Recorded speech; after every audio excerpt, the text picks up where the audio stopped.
né? Por exemplo, essa história das vinícolas, vamos começar por aí, que eu acho que é um assunto, uma notícia até quente que saiu há pouco sobre essa indenização. Que eu não sei, eu até queria saber de vocês, né? Se essa é ou não uma boa notícia. A gente falou bastante aqui sobre a responsabilidade das empresas que usam trabalho escravo. Isso acontece diariamente, a gente tem aí fiscalização e que descobre pessoas em situação análoga à escravidão. Qual é a novidade no caso das vinícolas? O Ministério Público do Trabalho do Rio Grande do Sul fechou um acordo ontem, no final do dia, com as vinícolas Aurora, Garibaldi e Salton, sobre o caso dos mais de 200 trabalhadores resgatados em situação análoga à escravidão em Bento Gonçalves. As empresas assinaram um termo de ajuste de conduta com 21 obrigações e uma indenização de 7 milhões de reais pelos danos morais, individuais e coletivos. Não há os detalhes de como isso vai ser dividido entre as vítimas, né? Em nota, o Ministério Público do Trabalho afirmou que o acordo estabelece um paradigma jurídico positivo no Estado e no país, no sentido de responsabilidade de toda a cadeia produtiva em casos semelhantes. Diferentemente das vinícolas, a empresa que contratou as vítimas, a Fênix, rejeitou um acordo, não fechou acordo. Apesar de ter contratado os trabalhadores, a Salton disse em nota que o acordo com o Ministério Público não deve ser interpretado como assunção de culpa ou responsabilidade por parte da vinícola. E esse que é um ponto importante, quer dizer, ao assinar o acordo diz que não se responsabiliza, porque elas seguem dizendo que não sabiam. O que você achou desse acordo, Michel? Ele é suficiente? Não é suficiente? Ele responde a esse caso gravíssimo? Fabiola, ele é bom, mas é pouco. E eu diria mais, é muito pouco. É muito pouco porque esse é um país que nos últimos 10 anos, segundo o Ministério Público do Trabalho, mais do que dobrou o número de casos de denúncia de pessoas que viviam ou vivem ainda em modo, né, de um trabalho análogo à escravidão. É interessante notar que esse mesmo país que uma empresa entra num acordo, mas acha de maneira muito clara que aquilo só é uma forma de ressarcimento das vítimas, onde ela não tem nenhuma culpa, é uma empresa marcada por uma mentalidade escravagista e, mais do que tudo, descolada das práticas de ESG, ou seja, das boas práticas de gestão de empresa, como acontece em qualquer lugar do mundo. Fabiola, se você vai abrir uma empresa, não importa se você contrata um trabalhador no modelo CLT, ou se você contrata um trabalhador de uma outra empresa, ou se você tem um vínculo PJ.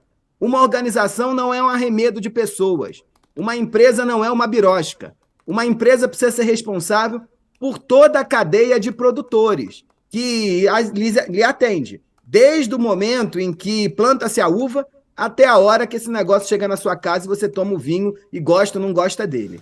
É interessante notar aqui um movimento importante da sociedade brasileira para pressionar alguma medida diante desse processo todo. De uma sociedade brasileira que eu ressignificaria aqui a maneira como a gente vê classificando os brasileiros, de gente de bem, verdadeiramente de bem. Porque a direita brasileira tradicional se silenciou muito nas últimas semanas sobre esses casos de trabalho escravo análogo à escravidão, de trabalho análogo à escravidão, e o ponto importante é que agora, quando o MST, junto com o movimento da sociedade civil, vai para a porta das vinícolas jogar bolinha de tinta vermelha, eles estão muito chateados com esse negócio todo, mostrando que, para muita gente, prédio interessa mais do que gente. Acho aqui importante para nós, cada um de nós aqui que estamos ouvindo, ou que estamos debatendo, chamarmos também a atenção para o nosso papel nesse jogo todo. Há muito tempo, consumo e cidadania são duas coisas misturadas.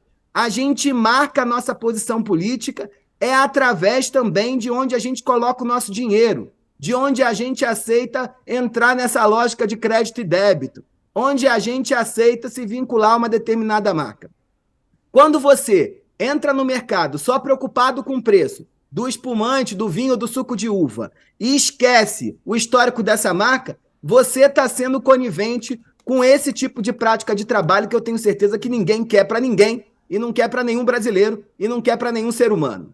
É importante a gente chamar a atenção aqui que é através do boicote a marcas como essa que a gente vai conseguir gerar alguma transformação. Porque o principal ativo de uma marca de vinhos não é o produto que oferece no mercado. O principal ativo é a reputação e a marca. E é isso que a gente precisa atender.